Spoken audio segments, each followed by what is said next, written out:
বছরে সবকিছুর একটা নির্দিষ্ট সময় থাকে, ধূমকেতুরও একটা নির্দিষ্ট সময় এসেছে, সেটা রিলিজ হচ্ছে।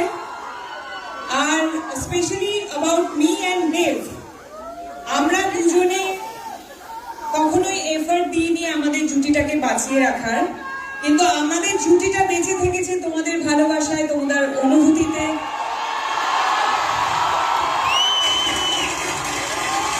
তোমাদের কান্নায়, তোমাদের হাসিতে, তোমাদের রাগে, তোমাদের সমস্ত অনুভূতিতে আমরা থেকেছি। তার জন্য অনেক অনেক অনেক ধন্যবাদ। Thank you.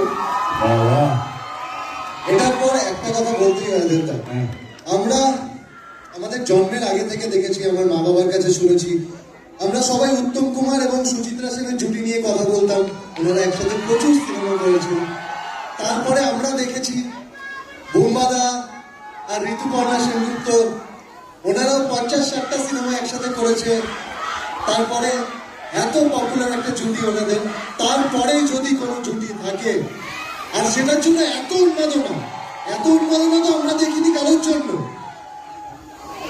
দেশুর জন্য। তোমাদের কয়েকশো সিনেমা তো হয়ে গেছে একসাথে মনে হয়। পাঁচ না, আমার 4টে ছবি হয়েছে। কি বলছো? 4টে না 5টা। আমি জাস্ট দেখছিলাম তোমার মনে আছে কিনা। আসলে 5টা না, 6টা। ধূমকেতুকে ভুলে যাও। ও ইয়েস। তুমি যেখানেই থাকো, যত বড়ই হও না কেন, ধূমকেতু তোমাকে কোথাও ছাড়বে না।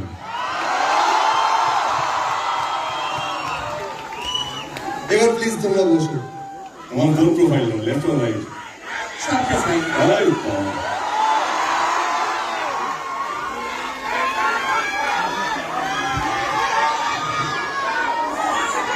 অডিয়েন্স এত শান্ত কেন?